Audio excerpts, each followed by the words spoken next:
Ask 100 people what a gas station sells, and 99 of them will say gasoline. Here's the number that quietly destroys that answer. On a typical gallon of regular, the station's gross margin is somewhere around 30 to 40 cents, and the credit card company takes roughly 10 to 15 cents of that before the owner touches a dime. Add electricity for the pumps, insurance, labor, environmental compliance, and the loan on the tanks buried under the concrete, and the actual profit on that gallon lands somewhere between 3 cents and nothing at all. Some weeks it's negative. And yet there are around 145,000 of these places in the United States. They keep getting built, and private equity firms are paying record prices to buy them. So either everyone in the industry is bad at math, or the fuel isn't the business, it's the second one. What you're actually looking at when you pull into a gas station is a small, extremely high-margin retail store attached to a piece of prime commercial real estate, and the gasoline is the advertising budget. That giant illuminated sign by the road, the one showing the price down to the 10th of a cent, isn't a price tag. It's a billboard that changes daily, and its job is to pull you off the road and into a building where a fountain drink that costs 20 cents to make sells for $1.99. Let me show you how every layer of that works, because it's stranger than it sounds. Start with ownership, because almost everyone gets this wrong. When you fill up under a big oil brand, you probably assume you're buying from that oil company. You almost certainly aren't. The major integrated oil companies directly own and operate well under 1% of the stations flying their logos in the United States.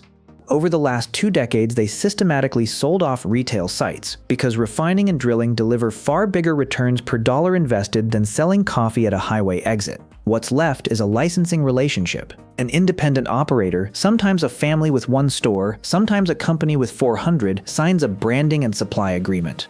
They agree to buy fuel exclusively from that brand's supply chain, display the signage, meet appearance and canopy standards, accept the brand's credit card program, and in exchange they get the logo, the loyalty program, and a customer's assumption that the fuel is somehow better. So the person setting the price on that sign is usually a local business owner, not a boardroom in Houston, which raises the obvious question, how does that owner decide what to charge? This is where the wholesale layer comes in, and it's the part almost no driver ever sees.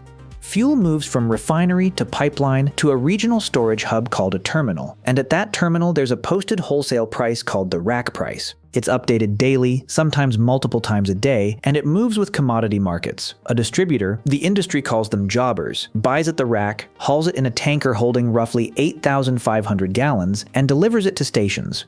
If the station is branded, it often pays what's called dealer tank wagon pricing, a delivered price set by the supplier that isn't posted publicly and isn't the same everywhere. And that last part matters more than you'd think because of something called zone pricing. Suppliers divide a metro area into pricing zones based on local demand, income levels, traffic counts, and how much competition sits nearby. 2 stations under the same brand, 11 miles apart, can be charged different wholesale prices for identical fuel from the identical terminal on the same morning. So when you notice that gas near the affluent suburb costs more than gas near the interstate, you're not always seeing greed at the pump. Sometimes you're seeing a wholesale price that was already different before the truck even arrived. Now here's the timing dynamic that makes fuel margins so weird. The station buys a full truckload at one moment's price and then sells it over the next day or two at a price it posted on that sign. When wholesale costs are climbing fast, the station is selling yesterday's cheaper fuel, but it also has to buy tomorrow's load at a higher price, so it raises the sign quickly to avoid getting caught short. When wholesale costs fall, the sign comes down slowly because there's no urgency and the competitor across the street hasn't moved yet. Economists have a nickname for this pattern. Prices rise like a rocket and fall like a feather, which produces a result that surprises almost everyone. Gas stations are usually most profitable on fuel when prices are falling and least profitable when prices are spiking. Those weeks when the news is running stories about gas prices hitting records and you assume the station owner is getting rich, that's often when the owner is squeezed hardest, buying expensive loads, unable to raise the sign fast enough because the competitor down the block is a block away and everybody comps off everybody, and watching card fees rise in lockstep with the price.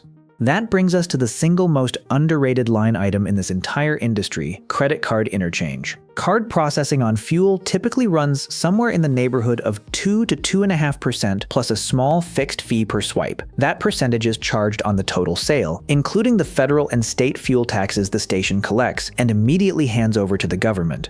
So the station is paying a percentage fee on money that was never its money. On a $40 fill-up, that's roughly $1 in fees. Compare that to a gross fuel margin that might be $4 on the same transaction, and you can see how a third or more of the entire margin evaporates before anything else gets paid. This is why that second price appears on the sign, the one marked cash.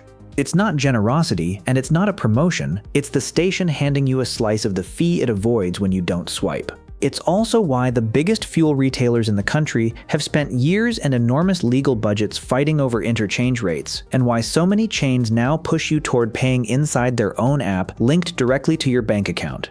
Every time you use a store-branded payment method that bypasses the card networks, the station keeps money that would otherwise leave the local economy entirely. 10 cents a gallon sounds trivial. At a store pumping 150,000 gallons a month, it's $15,000. So if fuel barely clears, what's actually paying the bills? Walk inside.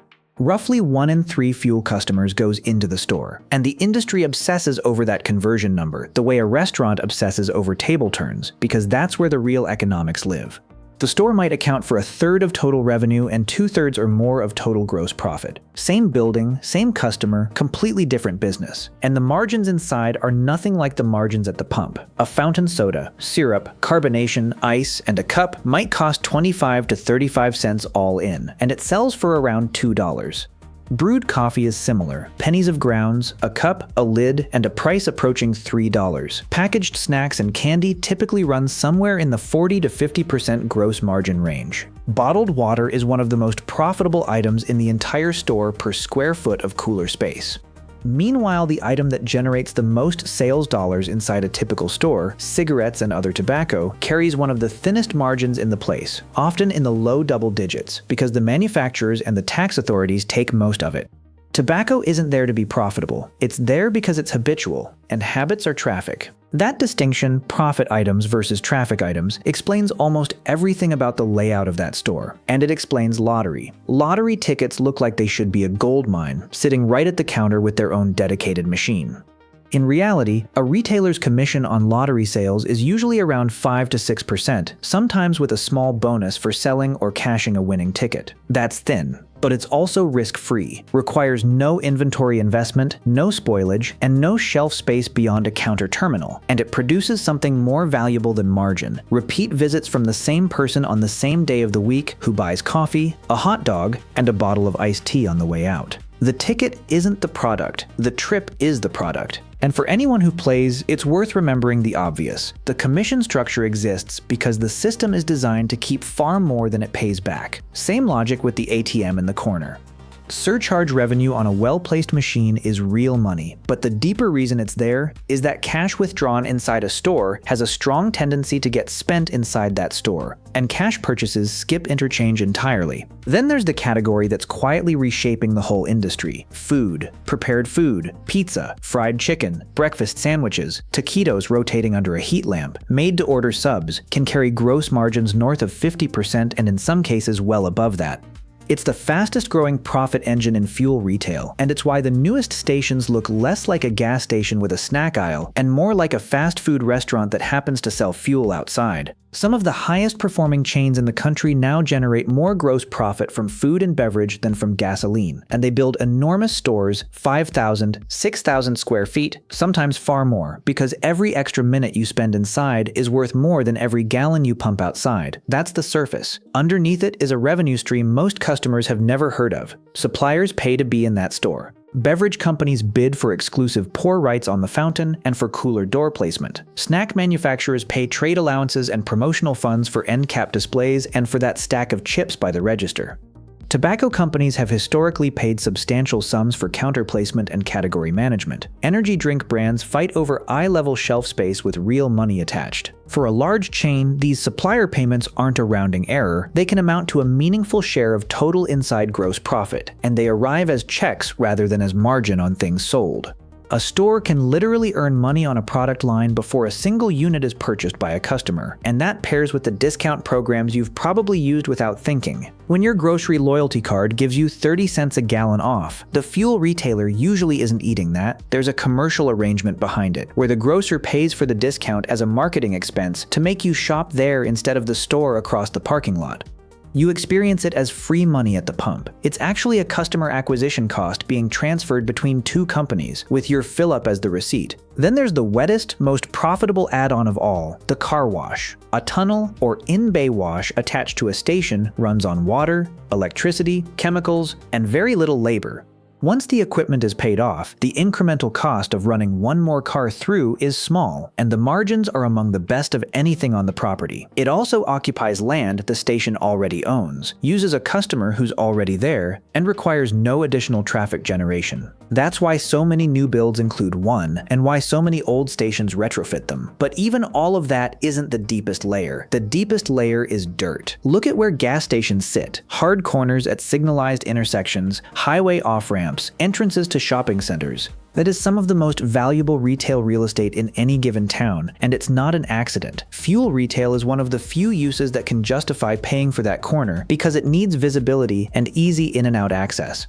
Which means the operating business is sitting on an asset that appreciates independently of how much coffee gets sold. The industry monetizes this through sale leasebacks. An operator sells the land and building to a real estate investor, then signs a long-term lease, often 15 or 20 years, absolute net, meaning the tenant handles taxes, insurance, and maintenance. The investor gets a predictable income stream from a property with a tenant who physically cannot relocate easily because the tanks are in the ground. Those deals have historically traded at capitalization rates in the 5 to 7% range, which is investor language for a strong, stable asset. The operator gets a pile of cash to build more stores, and the ground under your gas pump quietly becomes a financial instrument. Those buried tanks also create something economists love, a barrier to entry. Underground storage tanks are heavily regulated. Replacing a tank system can run well into 6 figures. Environmental testing, vapor recovery, leak detection, and remediation liability all attached to the site. If you ever wonder why a corner sits empty for 3 years after a station closes, that's why the cleanup and the paperwork can cost more than the land. That difficulty is bad for anyone trying to open a new station, which means it's very good for anyone who already owns one. Scarcity gets manufactured by regulation. Now, this doesn't apply evenly across the board, and it's worth being straight about that. Warehouse Club fuel operates on a completely different logic. Those stations often sell fuel at razor-thin or negative margins on purpose because the actual product is the annual membership and the trip to the store afterward, and there's no convenience store attached to rescue the economics. Highway truck stops are a different animal too. Their profit comes from enormous diesel volume, fleet card programs, showers, scales, parking, and full-service restaurants, and the margins per gallon on diesel to a trucking fleet are negotiated down to fractions of a cent. And in genuinely rural areas where a station might be the only fuel for 30 miles, fuel margins actually can be the business because there's no competitor across the street forcing the sign down. The model I've described is the suburban and urban convenience model, which is where most Americans buy most of their fuel. There's also the shift everybody in the industry is watching. When a car takes 3 minutes to fill, the store has 3 minutes to sell you something. When a car takes 25 minutes to charge, that math changes completely, and the retailers who understand that they were never really in the fuel business are the ones treating longer stops as an opportunity rather than a threat. The building gets bigger, the food gets better, the seating appears, because the underlying asset was never the pump. It was the corner, the traffic, and the minutes. So the next time you're standing there watching the numbers spin and grumbling about the price, notice what's actually happening. The sign out front is a loss leader designed to win a pricing war that produces almost no profit for anyone. Your card swipe is quietly routing a percentage of the government's own fuel tax to a payment network. The store is watching whether you walk inside, because that's the transaction that matters. The cooler doors were paid for by beverage companies. The coffee is the profit center, and the land under all of it may already belong to an investment fund 3 states away that has never once smelled the place. None of that makes it a scam. It makes it one of the most elegantly disguised retail businesses in the country, a store that convinced everyone it's a fuel depot, and a real estate play that convinced everyone it's a store. If you liked having this one pulled apart, hit like and stick around, because there are a dozen other everyday places running the exact same kind of misdirection. Subscribe, and I'll show you the next one.